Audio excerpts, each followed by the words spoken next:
Começa agora o Frockcast, o podcast da Fundação Rio das Ostras de Cultura. O nosso podcast vai apresentar as ações, atividades, projetos e unidades culturais do município de Rio das Ostras. Fique ligado com a gente. Fique ligado com a gente. Está no ar, Frockcast. É com muita satisfação que a Fundação Rio das Ostras de Cultura lança o seu podcast, o Frockcast, onde iremos falar sobre os projetos, ações e atividades, além de apresentar as unidades culturais existentes em Rio das Ostras.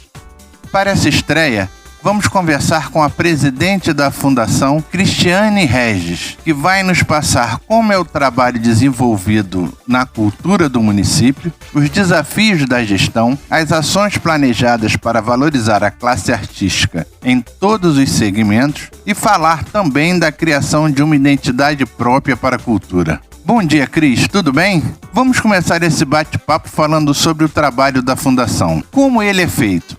O trabalho da Fundação, além de ser muito intenso, porque nós somos intensos, ele precisa realmente atender as duas pontas, da cultura, de Rio das Ostras. Eu acredito que a gente tem que atender os artistas e atender os munícipes da cidade. Então, a gente tem que ter um pensamento aí muito extenso, porque é tudo uma cadeia, A partir do momento que você consegue atender o artista, você vai conseguir dar esse devolutivo para a população. Então, eu acho que esse é o trabalho da Fundação nesse momento, é justamente estreitar esses laços, e buscar essas pessoas para que a gente possa estar ali dando todo o respaldo necessário e possível.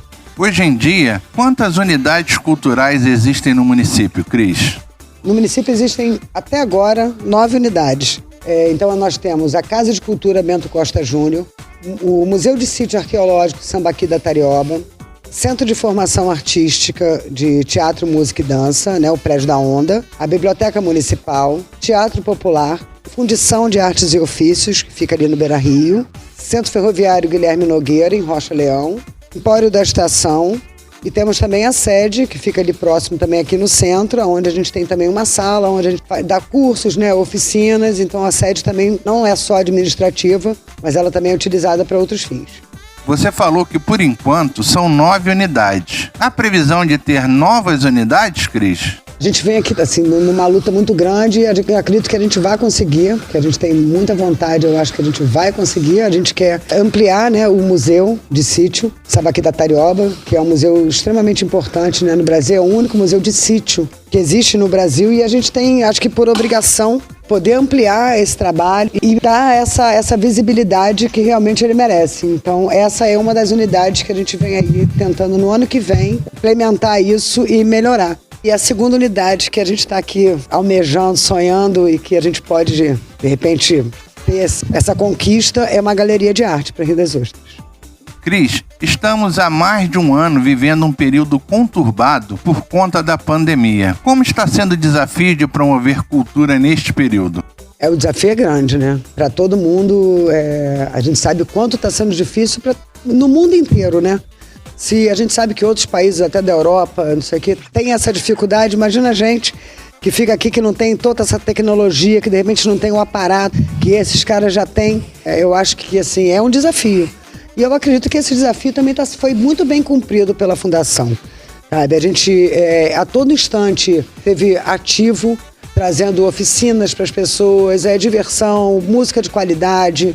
A gente montou vários projetos para que a gente possa contemplar os artistas da nossa cidade. Não só os artistas, mas a grande população também que se beneficiou bastante disso. Então, o desafio está sendo muito grande ainda, essa adaptação a esse novo normal, que, não é o normal, Porque a gente ainda está bastante restrito, receoso, mas eu acho que foi grande, mas eu acho que foi bem cumprido, viu? Neste período, quais ações desenvolvidas pela Fundação para auxiliar a classe artística você destacaria, Cris? Bom, primeiro a Lei Aldir Blanc, que contemplou o Brasil inteiro aí, e a gente teve realmente um êxito grande na realização deles. A gente conseguiu trazer artistas que de repente a gente não conhecia, que de repente nem estavam antenados nessa situação toda, mas a gente conseguiu trazê-los para perto da gente, e a partir daí tá podendo, de alguma forma, dar esse amparo que foi tão necessário. E o Sou Cultura em Casa também, acho que foi um trabalho super interessante, feito pela Fundação. Foram 180 vídeos nas mais diversas áreas ligadas à arte e cultura. A gente teve depoimentos, música, dança, oficina, artesanato. Enfim, a gente teve uma diversidade enorme. Eu acho que isso daí dá pra gente ver o quanto que o nosso trabalho foi importante, sabe? O quanto essas pessoas, de repente, que não se enxergavam quanto artistas, se enxergaram, se viram como artistas, entendeu? E isso foi algo que vai motivando a gente, né? E de repente querer fazer mais, fazer outros editais, ver de que forma que a gente consegue fazer agora um outro edital, que a gente possa contemplar toda essa grandeza que a gente tem artística aqui da cidade, ocupando outros espaços, os nossos espaços, né? Esses 9 espaços que a Fundação tem hoje. Então eu acho que assim, foi um conhecimento enorme para todo mundo. Eu acho que das duas pontas a gente ganhou muito. Todo mundo ganhou bem. No caso da Lei Aldir Blanc, muitos artistas não tiveram condições de preparar suas contrapartidas. A Fundação ajudou esse pessoal, Cris? Como é que foi isso? Sim, sem dúvida.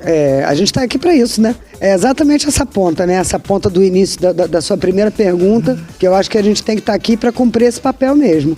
Então, assim, se a pessoa não tem um espaço, a gente vai ceder o teatro. A gente tem aqui 2 técnicos maravilhosos que estão sempre dispostos a poder ajudar. Então, a gente tem a luz, a gente tem o som, a gente tem o espaço. Dá para fazer? Dá para fazer.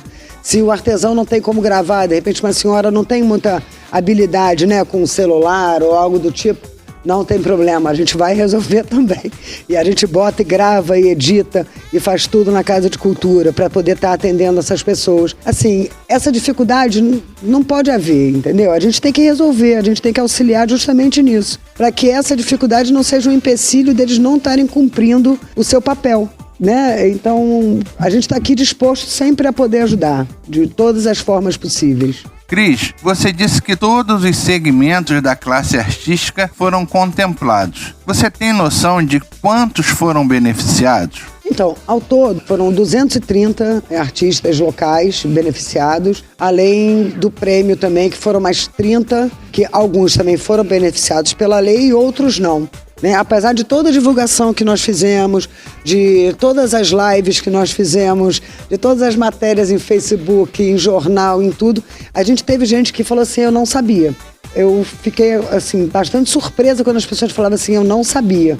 A gente tinha também o prêmio, que também foi fomentado com a lei, e a gente conseguiu daí também resgatar mais um pessoal que não tinha sido contemplado no inciso 2 da lei. Então a premiação também pôde trazer outras pessoas que não tinham.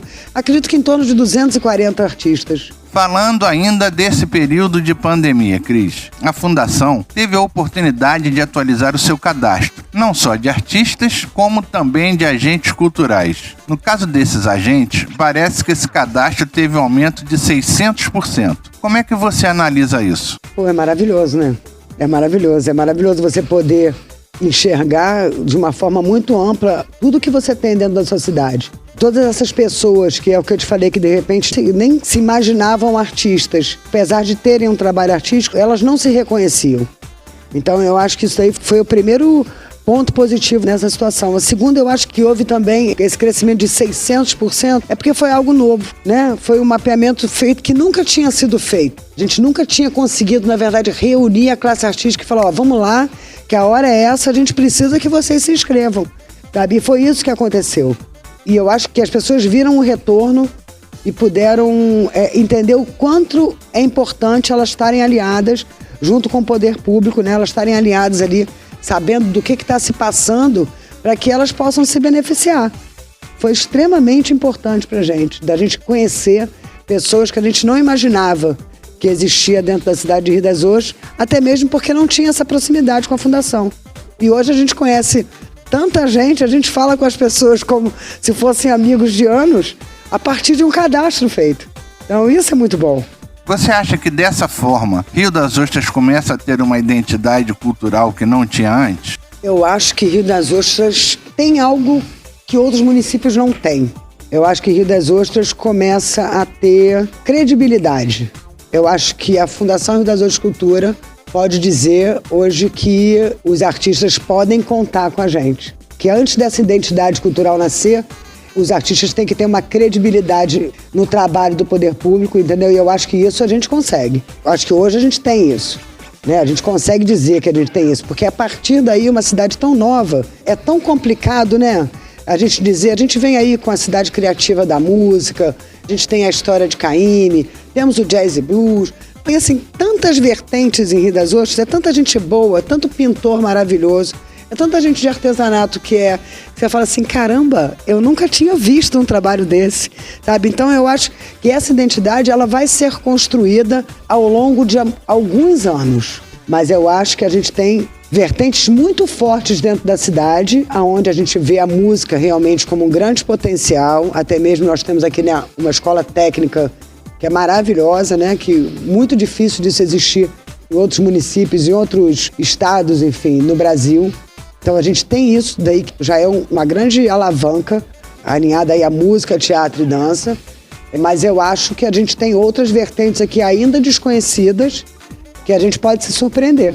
Cris, graças a Deus, a pandemia vem perdendo força e muitos governos começam a esboçar a retomada de várias atividades, como shows e eventos esportivos. Existe algum planejamento para a retomada das atividades culturais em Rio das Ostras? Existe. E assim, não é tão longe quanto a gente imagina. Eu acredito, inclusive, que Rio das Ostras deva ser um município que vai ser testado em relação aos outros municípios. A gente tem aqui alguns eventos grandes, que também marcam, né, também a cultura, também são ligados não só ao turismo, né, como o Jazz e Blues, que pode ser realizado muito em breve e a gente vai poder, a partir dali, deslanchar e fazer tudo sempre, né, no cuidado, álcool, máscara, distanciamento.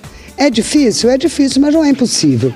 Eu acho que já tem alguns pensamentos, algo que a gente já quer lançar para o ano que vem, né? A vacina está aí progredindo a cada dia e a gente já tem aqui alguns editais que a gente estava até conversando a respeito de ocupação dos nossos espaços, né? De oficinas, dos artistas, de shows. E a gente quer voltar aí com força total, né? Para o ano que vem. Mas eu acho que até novembro a gente já está por aí, viu? Já está planejado aqui. A minha vontade é começar ontem, mas a gente tem que ter muita precaução. E todo mundo vacinado, vai ser vacina no braço e cultura na cabeça da gente o tempo inteiro. Você falou que o planejamento já começou e que no ano que vem a Fundação de Cultura completa 25 anos. Já existe algum projeto para comemorar essa data? Tem como adiantar alguma coisinha? O que podemos esperar para 2022? 25 projetos? O povo tá até pirando. Não, olha, ano que vem eu acho que a gente vai tirar aqui esses 2 anos que a gente trabalhou muito, esses 2 anos. Aí, quanto a isso, não tenha dúvida. Mas a gente vai poder agora trabalhar na rua, fazer o que a gente gosta de fazer e tá levando arte e cultura aí pra população, sabe? Nos mínimos cantinhos dessa cidade. Porque esse é o sonho de todo mundo que trabalha lá dentro e eu tenho certeza que a gente vai junto, a gente vai pegar pesado ano que vem, hein? 25, né? 25 anos é uma idade muito importante. Cris, suas considerações finais. Primeiro, assim, eu quero agradecer bastante a todo mundo que está aí sempre curtindo as atividades da Fundação. Quero agradecer as pessoas que seguem o nosso Facebook, que estão sempre lá compartilhando, falando do nosso trabalho. Isso é um prazer imenso e é uma satisfação única para a gente que trabalha, que a gente faz tudo com muito amor mesmo, com muito carinho e querendo que tudo dê muito certo. Quero dizer também que a gente está sempre lá de portas abertas para que as pessoas possam lá tirar suas dúvidas, dar ideias, de repente chegar com outros novos projetos, porque a gente não pensa em tudo, mas a gente tem a capacidade de realizar. Então, é isso, as portas estão sempre abertas, a gente fica aguardando todo mundo e aguarde a gente no ano que vem. Porque ano que vem, só nós sabemos como é que vai ser. É isso, muito obrigada, viu? Então é isso, pessoal. O Frockcast vai ficando por aqui, lembrando que cultura é vida. Nesse episódio, mostramos o funcionamento de todo o processo que envolve a cultura aqui no município. Se você também quiser participar do Frockcast, é só chegar. Mande sua dica, opinião, sugestão de tema ou só dar um alô pra gente pelo e-mail froc@riodasostras.rj.gov.br. Valeu, pessoal! Em breve estaremos de volta com outro episódio para vocês. Já ia esquecendo, para continuar bem informado, acesse o nosso site www.fundaçãoriodasostrasdecultura.rj.gov.br e nos acompanhe também nas redes sociais, no Facebook e no Instagram. Até lá!